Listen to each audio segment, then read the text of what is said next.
Sorry, Darcy. I'm really sorry. I can't believe this. They're not my family anymore. The moment I saw my usually stoic husband shed tears, I made up my mind. We paid off $300,000 in debt, revitalized a struggling restaurant in the countryside, and even built a multi-generational home for my ailing mother-in-law. And they want to kick us out and give it all to my brother-in-law? No way. I won't let them get away with this. I won't hold back anymore. They're going to regret it. I grabbed my phone with trembling hands. Our revenge against those who trampled on us had begun. My name is Darcy. I'm 30 years old and work for a management consulting firm in the city. My husband Kibai, also 30, is a sous chef at a popular restaurant. He doesn't talk much, but he's incredibly kind, hardworking, and sincere. Today, we're having dinner at home with our mutual friend Stephanie. What? You guys are moving back to your hometown? Stephanie was shocked as she sipped her wine. Yeah, Kibai's dad is getting worse and we have decided to take over his family's restaurant. I feel bad for Darcy having to quit her job, but that restaurant is my family legacy and my dad is the reason I became a chef. I get it, but... Stephanie poked at the vibrant dishes Kibai had prepared with a displeased look. Stephanie and Kibai are from Morro Bay, a coastal town far away. I met Stephanie in college when she moved to the city for school. She comes from a wealthy family and is very bubbly, completely opposite to me, but somehow we clicked. She even introduced me to Kibai, saying you two are perfect for each other. But isn't it a waste? Darcy, you've been working so hard at a management consult at a big company, and Kibai, you're a chef at a renowned French restaurant. Don't you guys have dreams? Thanks for worrying, Stephanie, but nowadays, as long as you have a computer, you can work from anywhere. Most importantly, I want to support Kibai. Alright, lovebirds, now next time I'm in town, you better treat me to Kibai's cooking again. Stephanie, thank you. I'll go grab some more wine. As Kibai left the table, I whispered to Stephanie. Stephanie, thanks for your concern, but I'll make it work. I'm lucky to have good friends. Of course, I have my worries about this new chapter, but I know we'll be alright. After saying our goodbyes to Stephanie, my husband and I moved to Morro Bay, unaware of the tough challenges that lay ahead of us. When we visited my father-in-law in the hospital, we were shocked to see how frail he had become. Kibai, I've got terminal cancer. I don't have much time left. Kibai's quiet father-in-law said that. I was prepared, but those words still weighed heavy on me. A man devoted to his work, his only hobby being collecting plates. A kind father who adored Kibai very much. Dad, don't worry. We'll be okay. Yes, father-in-law, everything will be alright. Kibai comforted him by holding his hand. You've got a good wife, Kibai. Just as I felt a lump in my throat, a shrill voice filled the room. Hey, if you're here, say so. I've got something important to talk about. Both of you, come here. We turned around to see my mother-in-law. I knew she had high blood pressure, but yelling like that is just going to make it worse. My mother-in-law comes from a family that owns several plots of land locally and was raised lovingly by her grandparents. For that reason or another, she's quite self-centered, and it seems she's always had the upper hand over my father-in-law, who is an adopted son-in-law. Moreover, just because Kibai resembles my father-in-law and Hadley, Kibai's brother resembles my mother-in-law. She's favored Hadley since childhood and has been rough with Kibai. I have to be honest, I find my domineering and selfish mother-in-law hard to deal with. It's about the business, or more like our finances, mother-in-law started. Turns out, the situation was even worse than we imagined. Mother-in-law owns the land where the restaurant is located, and my in-laws lived above the restaurant. Originally, the family restaurant in the countryside had few rivals. Thanks to the locals who loved my father-in-law's cooking, the place barely managed to survive. Now, it's almost earning nothing since father-in-law, who was the only chef, has been frequently unwell. On top of that, my mother-in-law owns a 45-year-old apartment next door. It's now infested with termites and has to be torn down. The costs for demolition and tenant relocation have accumulated, leaving us with a $300,000 debt.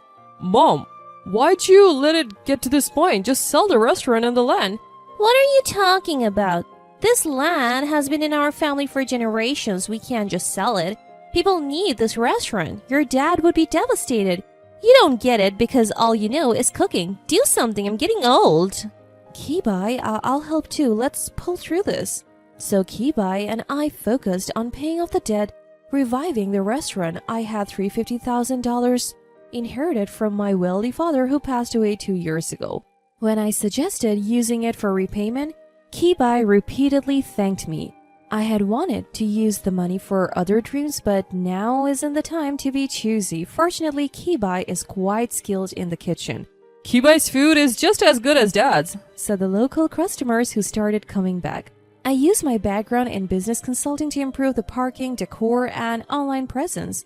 With a new tourist spot opening nearby, business started booming in a few months. Then father-in-law, who had been ill, finally passed away. We were the only ones present at his side. Kibai, the restaurant, your mom. These broken words were father-in-law's last. It's okay, Dad. Leave it to us. We both tearfully said goodbye to father-in-law. During the funeral, mother-in-law looked visibly worn out. Glued to her side were my brother-in-law Hadley and his wife Lila. Since mother-in-law wasn't doing anything, we had to arrange and pay for the entire funeral. That's quite the work ethic you got there, Darcy. Nice to see a career woman turned restaurant owner. A drunk Hadley started to cause trouble.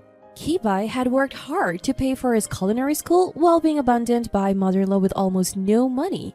Hadley, on the other hand, was pampered and went to a private college. He now works in sales in the neighboring town with a pretty wife. Hadley graduated from the same business school as me, but let's be real, my college was of a higher caliber. Maybe that's his chip on the shoulder, always throwing shade behind my back and making fun of Kibai. Of course, my mother-in-law never told Hadley about our debts, so he's clueless about the hell we went through. I was irritated but chose to ignore it. Then, a scream from Lila. I rushed over to find my mother-in-law, still in her funeral attire, convulsing and collapsed. She was pale and even foaming at the mouth. Kibai, Hadley, and I all scrambled to call an ambulance. Turns out she had suffered a stroke. She was already hypertensive, and the shock of my father-in-law's death and lack of sleep probably contributed. She survived and her speech was okay, but she was left paralyzed and now needed constant care. 2 months after my father-in-law's death, she called us in to talk. I have repaid the debt and the business is going well. Why not build a duplex on that vacant lot where the apartment used to be? I can't live upstairs anymore. Feel free to use your father's insurance money. I was stunned by her audacity but realized she couldn't live upstairs anymore in the shop. We were renting an apartment nearby, but that wasn't free either. We could expand the business by renovating her space upstairs. The last words of my father-in-law crossed my mind. Please take care of the shop and your mother-in-law. That was probably his wish. I wanted to honor those words even if it meant dealing with my challenging mother-in-law. So we bit the bullet and decided to build a duplex. It ended up costing us almost all of our savings, which we had set aside for our dream. Our dream is over. I'm really sorry. Kibai looked genuinely sorry, and I realized just how much I truly love him. We're doing well with the restaurant and we can always save up money again. Besides, I'm excited about our new home. Let's try to stay positive. Holding back my emotions, I did my best to offer those words of encouragement. We decided to go with a trendy construction company that Hadley connected with through his business networks for our new home. We could have preferred a reputable local company, but we were overruled by Hadley and my mother-in-law. We were busy running the recently reopened shop, so we just gave them our living space requirements and left it at that. The duplex was completed. It was certainly stylish and the first floor was accessible, but the second floor also featured a state-of-the-art kitchen for Kibai. We gathered in the newly completed home along with Hadley and his wife to celebrate. That's when my mother-in-law, now in a wheelchair, spoke up. I have something to tell you. I had a bad feeling about this. This doesn't bode well. I want to give the restaurant to Hadley. And since Hadley and their team have agreed to take care of things, they'll be the ones living in this house. You all can go back to Los Angeles now. I couldn't believe what I was hearing. We had paid off $300,000 in debt with the inheritance I received. Kibai had worked hard to rebuild the business, turning it into a well-liked shop with great online reviews. We even built a 2-family home to care for my ailing mother-in-law, and now they want to kick us out and give it all to Hadley? Wow, this place turned out nice. Don't worry, Mom and the shop are in good hands. Hadley smirked obnoxiously. I can't wait to cook in this fabulous kitchen. Lila chirped, clearly excited. That must be about the kitchen for Kibai. What's up with these people? This is ridiculous. Since that's the case, don't move in here. Oh, take these dishes your father collected. They don't fit in this house. Hadley carried out an old box full of dishes that my father-in-law had collected. I felt dizzy. Well, it's settled then. Time to leave, don't you think? My mother-in-law spoke coldly. I held back my anger, grabbed my husband's arm, and stood up. As we turned to leave, I caught a glimpse of their smirking faces, filling me with nausea. I'm sorry, Darcy, I really am. They're not my family anymore. On the way home, my usually stoic husband broke down. It was the last straw. Let them have the shop and the house. But I won't stand for it anymore. I have had enough. They are going to regret this, I promise. I took out my phone, trembling. Hello, it's Stephanie. Stephanie. Something's come up. We're doing it. After I explained, Stephanie simply said, Understood. You both are on board, right? Let's do it. A few months later, we were at the grand opening of a restaurant cafe located just a 10-minute drive from our Morro Bay family home, as the main chef and the business owners. Turns out, Stephanie's family owns land in Morro Bay and they're entrepreneurs. They initially wanted to start a restaurant around here and had planned to entrust us with running it. However, Stephanie had postponed the plans, not wanting to interfere with Kibai's family business. That was the whisper during the farewell party. Our dream of running our own restaurant became a reality thanks to the financial backing from Stephanie's family. Thanks to Kibai's culinary skills and my marketing, we have already garnered attention, even getting featured in magazines before opening. As we were chatting with Stephanie, champagne glasses in hand, Hadley and mother-in-law barged into the party yelling, "What's the meaning of this?" Why are you even here? You're supposed to be out of the picture. Kibai says coldly. You are missing the point. If they build a restaurant here, our business is going to suffer. Mother-in-law shouts, "The downfall of your business is your own fault, isn't it?" Kibai left, and the quality went downhill. You hired mediocre chefs, so even the locals stopped coming. And let's not forget your online reviews are terrible, mostly because of bad customer service. I calmly retorted. Hadley, who always looked down on us, was so angry his face turned red. Damn you, then pay for that house. Kibai retorted, We built that house in the first place, which turns out to be unlivable. Turns out that duplex was a disaster, riddled with leaks and structural issues. Hadley's contractor friend took off, leaving them in a bind. We told you to go with a reputable local contractor, didn't we? You insisted on using your contract. It's not our problem. Kibai and I fired back.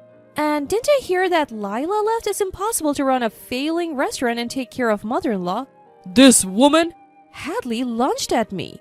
With perfect timing, a crisp pop sound rings out and champagne sprays all over Hadley. Hadley looks stunned while mother-in-law opens her mouth in shock. Stephanie, holding the champagne bottle, says with a smile, "You guys brought this upon yourselves. You underestimate two capable people who are dear friends of mine, but thanks to you, we are a huge success. Now leave, we're celebrating here." Drenched, Hadley and mother-in-law, their faces flushed, retreated. We apologized to our guests for the commotion. Though we kept bowing our heads, our hearts were full of joy. A year went by. Mother-in-law and Hadley had to close their restaurant due to poor management. Living in a rundown apartment, it seems Hadley has been juggling part-time work with caring for mother-in-law. One of our regular customers who's been frequenting our restaurant filled us in on their situation. They used to call us up until about 6 months ago, but we're not engaging with them anymore. Our restaurant cafe is now booming. Customers are flocking to try Kibai's dishes and sweets, and Stephanie couldn't be happier. I help run the business while also working as a business consultant in Morro Bay. Oh, one more thing. While organizing the dishes that father-in-law had left behind, we found his will. It read, Kibai, I'm sorry for everything. Don't worry about the shop or your mother. Just run away and be happy with Darcy. Also, these antiques are for you. Get them appraised. What father-in-law wanted to say was exactly this. He didn't want us to take over the business or mother-in-law. He wanted us to be free. Knowing father-in-law's true feelings, brought tears to our eyes. We got the antiques appraised and found out they're worth far more than what had been spent on mother-in-law all these years. For now, we're not selling them. We think of father-in-law and say a prayer every day. Calm and happy days have returned to us.